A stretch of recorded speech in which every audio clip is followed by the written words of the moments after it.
በየዓመቱ በመቶ ሺዎች የሚቆጠሩ ኢትዮጵያውያን በህገወጥ መንገድ ከሀገር እንደሚወጡ የዓለም አቀፍ ስደተኞች ድርጅት ጥናት ያመለክታል። በተማሩበት የትምህርት መስክ ስራ ለማግኘት የሚገኘው ገቢ ከኑሮ ጋር የተጣጣመ አለመሆን፣ የህገወጥ ደላሎች ማማለያ፣ በአንዳንድ አካባቢዎች የሚስተዋለው የሰላም እጦትና ሌሎችም ለህገወጥ ስደቱ እንደ ገፊ ምክንያቶች ይነሳሉ። በዚህም ሰዎች ያልፍልኛል፣ የተሻለ ኑሮን አገኛለሁ በሚል ስደትን እንደ አንድ መፍትሄ አድርገው ይዘውታል። ለዚያውም በህገወጥ መንገድ ሰዎች ህገወጥ መንገድ ጉዞ ለመጀመር ሲያስቡ ወይም ደግሞ ህገወጥ ስደቱን እንዲያስቡ የሚያደርጓቸው በአካባቢያቸው ያሉ ደላሎች እንደሚያግባቧቸውም ይነገራል። እነዚህ ደላሎች ኢትዮጵያውያኑ በህገወጥ መንገድ ከሀገራቸው እንዲወጡ የተለያዩ ማማለያዎች በመጠቀም በሺዎች የሚቆጠሩትን አስወጥተዋል። ነገር ግን በዚሁ መንገድ ከሚወጡት ሰዎች መካከል የአውሬ ራት የሚሆኑና ካሰቡበት ሳይደርሱ መንገድ ላይ የሚቀሩ ብዙ ናቸው። መንግስት በበኩሉ ህገወጥ ስደትን ለመቀነስና በህጋዊ መንገድ ወጥተው እንዲሰሩ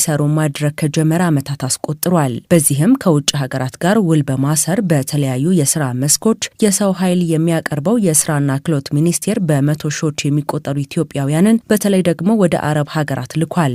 በአንድ በኩል መንግስት ህገወጥ ስደትን ለመቀነስ ከሀገር የሚወጡ ኢትዮጵያውያን በህጋዊ መንገድ እንዲሄዱ ለማድረግ ስራዎችን እየሰራ ቢሆንም በሌላ በኩል ደግሞ ህገወጥ ስደቱ አሁንም ማባሪያ አጥቷል። ወደ ገጠሪቱ የሀገሪቱ አካባቢ ያሉ ከሀገር ለመውጣት የሚያስቡ ሰዎች ህጋዊውን አሰራር ማመን ይቸገራሉ ሲሉ በጉዳዩ ላይ ጥናት ያደረጉት የማህበራዊ ጥናት መምህርና ተመራማሪው ዶክተር ሎምቤቦ ታገሰ ይናገራሉ። የተወሰነ ጥናቶችን ኮሚሽን ካውንስል ጋር ምናምን የሰራናቸው አሉ። ተመላሾችም ጋር የሚሄዱት ላይ ምናምን ነገር ላይ ኤክስፒሪየንሳቸውን ለማየት ሞክረናል እና እሱ ላይ አንደኛው የሚያሳየው የመንግስትን ፕላትፎርም ስልክ ያምናል። ሰውየው ሲደውል ያምናል። ፕላትፎርም ገብተህ ኦንላይን ዶክመንትን እስካን አድርገና ምናምን ሲልሽ አያምንሽ። ዝም ብሎ ነው። ድሮም ፐብሊክ ትረስት የለም መንግስት ላይ ወይ ተቋም ላይ ምናምን ነገር እምነት የለም። አንደኛው ትልቁ ፋክተር እሱ። ሁለተኛና እንደው ዋናው ሊሆን ይችላል ማን ተልቆ ምን አገኘ። አሁን በመንግስት በዚህኛው ሄዶ ጥሩ የተሳካለትን ሰው አንድ ነገር እኔ ደግሞ ያኛው ነግርሻለሁ ይልሻል ማለት በህገወጥ ሄዱ እንትን እነግርሻለሁ። ብዙ የመንግስት በትክክል አቺቭ አድርጎም ሊሆን ይችላል ያረገም ነው፣ ግን በዚያ ልክ አይታወቅም። መንግስት ህገወጥ ስደትን ለመቀነስ በሚል ከመዳረሻ ሀገራት ጋር ውል እያሰረ በህጋዊ መንገድ እንዲሄዱ የማድረግ ስራ መጀመሩ የከራረመ ሲሆን በዚህም በርካታ ኢትዮጵያውያንን ወደ አረብ ሀገራት መላኩን ተናግሯል። ነገር ግን አሁንም ሰዎች ህገወጥ ጉዞን ይመርጣሉ። ህጋዊ የስደት አስተባባሪዎች ወደ ተለያዩ የሀገሪቱ አካባቢዎች ወርደው አለመስራታቸው ለችግሩ አለመቀነስ እንደ ምክንያት የሚያነሱት በጉዳዩ ላይ ጥናት ያደረጉት ዶክተር ሎምቤቦ ህገወጥ ደላሎቹ ግን በማህበረሰብ ውስጥ ስለሆኑ ተመራጭ ያደርጋቸዋል ብለዋል። ሌላው ህገወጦች እስከ ሩራል ኤሪያ ሰው ታገኛለች። ለምሳሌ ገጠር ትምህርት ቤት ውስጥ የአንድ ኢንተርቪው እየሰራን ለምን እንደምትማሪው አልኳት። ፓስፖርት ላውጣለች። ምንድን ፓስፖርት?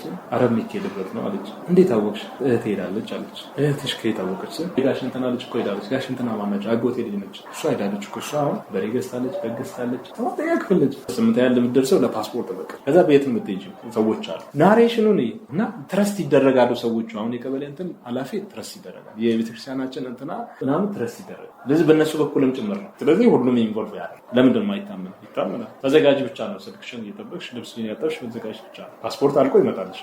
ይሄኛው ፕሮሰሱ ራሱ ምንድን ነው? ፕሮሰሱ ራሱ ቀላል እኮ ሊሆን ይችላል። በጣም የተሻለ መንገድም ሊሆን ይችላል። ግን ያኛው ነው ለነሱ የሚሻለው። ስለዚህ ትረስት ይደረጋል ነው። የኛ ትረስት ስለሚደረግ ሰው በዚህ ነው የሚሄደው። ኢትዮጵያ ህገወጥ ስደትን መቀነስ ካለባት በትኩረት ልትሰራ የሚገባት በገጠሩ አካባቢ ነው ያሉት ዶክተር ሎምቤቦ በተጨማሪም በዚህ ዘርፍ የተዋጣለት ስራ ከሚሰሩት ከነ ህንድ ልምድ መውሰድ ያስፈልጋታል ሲሉ ይመክራሉ። በአሁኑ ጊዜ ኢትዮጵያውያኑ በብዛት እየሄዱ ያሉት ወደ ሳውዲ አረቢያ፣ የተባበሩት አረብ ኤምሬት፣ ኳታር፣ ኩዌትና ጆርዳን ነው ያለው የስራና ክህሎት ሚኒስቴር ሰዎች ምንም ሳይገጥማቸው መዳረሻ ሀገራት እንዲደርሱና መብታቸው እንዲከበር ለማድረግ እየሰራሁ ነው ብሏል። ወደ ዓለም ሀገራት ወጥተው መስራት የሚፈልጉ ሰዎች መንግስት ያመቻቸውን ህጋዊ መንገድ እንዲጠቀሙም በተለያዩ ወረዳዎች ላይ ወርደን እየሰራን ነው ያሉት በስራና ክህሎት ሚኒስቴር የውጭ ሀገር የስራ ስምሪት ዴስክ ኃላፊ አቶ በዛብህ ከተማ በወረዳዎች ላይ ከ2000 በላይ የአንድ ማዕከል ተቋማት አሉን ይላሉ። ስራዎቹ ከአንድ ማዕከል ነው የሚጀምሩት። አንድ ማዕከል ማለት በአካባቢያቸው ያሉ ወረዳዎች ማለት ናቸው። አንድ ማዕከል እዛ ውስጥ አለ። በኢትዮጵያ ውስጥ ወደ 2400 የሚሆኑ አንድ ማዕከሎች አሉ። እነዚህ በነዋሪዎቻችን ወረዳዎች ላይ አንድ ማዕከል አሉ ማለት ነው። ስራው የሚጀምረው ከዛ ነው። ከዛም ባሻገር እንግዲህ ጠቅለል አድርገን ስናየው በተለይ ብቃት ያለው በዓለም አቀፍ ደረጃ ተወዳዳሪ የሰው ኃይል እንዲሰማራ ነው የምንፈልገው። የውጭ ስምሪቱን በሚመለከት አንደኛው መንግስት ለመንግስት በሚደረግ ስምምነት ዜጎች ከኢትዮጵያ ወደ መዳረሻ አገር ይሄዳሉ። ሁለተኛው የኢትዮጵያ መንግስት ከካምፓኒዎች ጋር ምን ሊያደርግ ይችላል? ስምምነት ሊመሰርት ይችላል ማለት ነው። በዚህ መልክም ዜጎች ከኢትዮጵያ ወደ ሌላ ሀገር ሊሄዱ ይችላሉ። መንግስት ኢትዮጵያውያኑ ከሀገር የሚወጡበትን መንገድ ህጋዊ ከማድረግ ባለፈም ህገወጥ ደላሎችን በመቅጣት ህገወጥ ስደቱ እንዲቀንስ ከተለያዩ ተቋማት ጋር በጋራ እየሰራ መሆኑን በተለያየ ጊዜ ይናገራል። ዓለም አቀፍ የስደተኞች ድርጅት ባወጣው ጥናት መሰረት በህገወጥ መንገድ ወደ ዓለም ሀገራት ከሚሄዱ ስደተኞች ውስጥ ከ50 ሺህ በላዩ የሚደርሱበት አይታወቅም። ይህ ሁሉ ችግር እየታወቀ ግን አሁንም ሰዎች በህገወጥ መንገድ ከሀገር ይወጣሉ።